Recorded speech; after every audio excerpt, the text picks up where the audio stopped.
Reporter breaking.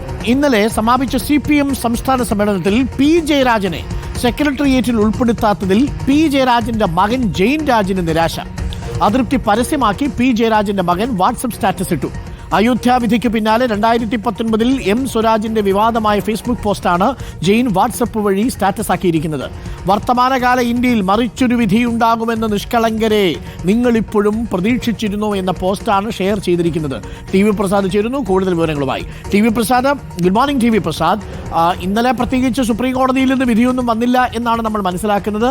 ജെയിൻ്റെ WhatsApp സ്റ്റാറ്റസിന് അനുകൂലമായി അല്ലെങ്കിൽ അതിനെ ന്യായീകരിക്കത്തക്ക രീതിയിൽ ഇന്നലെ വന്നിരിക്കുന്ന ആകെ വിധി 72 വയസ്സുകാരനായ പി ജയരാജനെ സംസ്ഥാന സെക്രട്ടേറിയറ്റിലേക്ക് ഇക്കുറി പരിഗണിക്കുന്നില്ല എന്നുള്ളതായിരുന്നു. ഇനി അടുത്ത തവണയാകുമ്പോഴേക്ക് 75 കഴിയും. പ്രായപരിധി മാനദണ്ഡങ്ങൾ ബാധകമാകും. സെക്രട്ടേറിയറ്റിലേക്ക് ഇനിയില്ല. അതോടുകൂടി പി ജയരാജൻ കണ്ണൂരിൽ ജില്ലാ കമ്മിറ്റിയിൽ മാത്രമായി അവശേഷിക്കും. ഇതാണ് നൽകുന്ന സൂചന. ഇതാണോ പ്രകോപനം?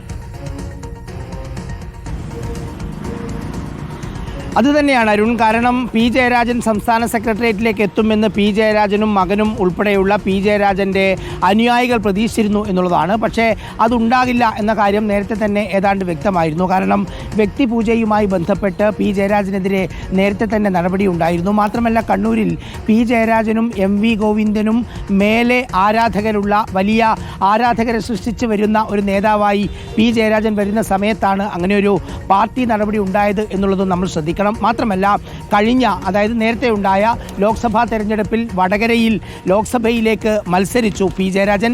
അന്ന് പാർട്ടിയുടെ ജില്ലാ സെക്രട്ടറി ആയിരുന്നു. പക്ഷേ അന്ന് പി ജയരാജൻ മത്സരിച്ച് തോറ്റ് തിരിച്ചു വന്നപ്പോഴേക്കും അവിടെ പാർട്ടി ജില്ലാ സെക്രട്ടറിയായി MV ജയരാജൻ ആ സ്ഥാനം ഏറ്റെടുത്തു എന്നതാണ്. അതേസമയം തന്നെ കോട്ടയത്ത് വാസവൻ മത്സരിച്ചു, വാസവൻ തോറ്റു. പക്ഷേ വാസവൻ തിരിച്ചു വരുമ്പോഴും അവിടെ ജില്ലാ സെക്രട്ടറിയുടെ പദവി ബാക്കിയുണ്ടായിരുന്നു. ആ ഒരു കാര്യം വ്യക്തമാണ്. ജില്ലാ സെക്രട്ടറി സ്ഥാനത്ത് നിന്ന് പി ജയരാജനെ നീക്കുന്ന രീതിയിൽ തന്നെയാണ് അന്നും ഉണ്ടായത്. പക്ഷേ ഇപ്പോഴൊരു പ്രതീക്ഷയുണ്ടായത് പി ജയരാജൻ ഒരുപക്ഷെ സെക്രട്ടേറിയറ്റിലേക്ക് വരും എന്നുള്ളതാണ്. സംസ്ഥാന സമ്മേളനം ഇന്നലെ സമാപിച്ചതോടുകൂടി സംസ്ഥാന സെക്രട്ടേറിയറ്റിൽ നിന്ന് പി ജയരാജന് സ്ഥാനമില്ല എന്ന കാര്യം മാത്രമല്ല, നേരത്തെ അരുൺ പറഞ്ഞതാണ് അതിലെ പ്രധാനപ്പെട്ട പോയിന്റ്. പി ജയരാജന് നിലവിൽ 72 വയസ്സാകുന്നു. അടുത്ത സംസ്ഥാന സമ്മേളനത്തിൽ 75 വയസ്സ് കഴിയും. CPIM-ന്റെ പ്രായപരിധി അവസാനിക്കും. ഇനി പി ജയരാജൻ പാർട്ടിയുടെ സംസ്ഥാന സെക്രട്ടേറിയറ്റിലേക്ക് വരില്ല എന്നുള്ളതാണ് അരുൺ. ഇത് മാത്രമല്ല, കണ്ണൂരിൻ്റെ ചരിത്രം പരിശോധിച്ചാൽ എല്ലാ ജില്ലാ സെക്രട്ടറിമാരും, അതായത് സംഘടനാ നടപടി നേരിട്ട പി ശശി ഒഴികെയുള്ള എല്ലാ ജില്ലാ സെക്രട്ടറിമാരും സംസ്ഥാനത്തെ സംസ്ഥാന സെക്രട്ടേറിയറ്റുമാരായിട്ടുണ്ട്, കേന്ദ്ര കമ്മിറ്റി ആയിട്ടുണ്ട്, പോൾ ബ്യൂറോ ആയിട്ടുണ്ട്. ഇതിൻ്റെ തൊട്ട് മുമ്പുണ്ടായിരുന്ന ആൾ MV ഗോവിന്ദനാണ്. MV ഗോവിന്ദൻ പാർട്ടിയുടെ സംസ്ഥാന സെക്രട്ടറിയാണ്. EP ജയരാജൻ നേരത്തെ ജില്ലാ സെക്രട്ടറി ആയിരുന്നു. EP ജയരാജനും നേതാവായിട്ട് വന്നു.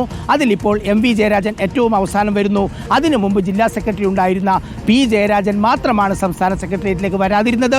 പി ശശിയും വരുമായിരുന്നു, പക്ഷേ അന്ന് സംഘടനാ നടപടി നേരിട്ടില്ലായിരുന്നുവെങ്കിൽ. മാത്രമല്ല അരുൺ, ഇതിൽ കൗതുകമുള്ള ഒരു കാര്യം, ഇന്നലെ സംസ്ഥാന സമ്മേളനം സമാപിച്ചെങ്കിൽ പോലും MV ഗോവിന്ദൻ സംസ്ഥാന സെക്രട്ടറിയായ ഒരു പടമോ അതല്ലെങ്കിൽ സംസ്ഥാന കമ്മിറ്റി അംഗങ്ങളുടെ ഒരു പടമോ അല്ലെങ്കിൽ പൊതുസമ്മേളനത്തിൻ്റെ ഒരു പടമോ അതൊന്നും പി ജയരാജൻ്റെ ഫേസ്ബുക്ക് പോസ്റ്റിലില്ല. മകൻ ജെയിൻ രാജൻ്റെ ഫേസ്ബുക്ക് പോസ്റ്റിലില്ല. ഇവരുടെ ആരാധകർ സൃഷ്ടിച്ച റെഡ് ആർമി ഫേസ്ബുക്ക് പോസ്റ്റും കാലിയാണ് അരുൺ. ഓക്കെ, കണ്ണൂരിൻ താരകമല്ലോ ചെഞ്ചോരപ്പൊൻ കതിരല്ലോ എന്നാണല്ലോ പി ജയരാജൻ്റെ ഫാൻസ് അസോസിയേഷൻ പലപ്പോഴും വിശേഷിപ്പിക്കാറുള്ളത്. എന്തായാലും പി ജയരാജൻ ഇനി സംസ്ഥാന സെക്രട്ടറിയിലേക്ക് വരാനുള്ള വഴിയില്ല. Thank you TV Prasad.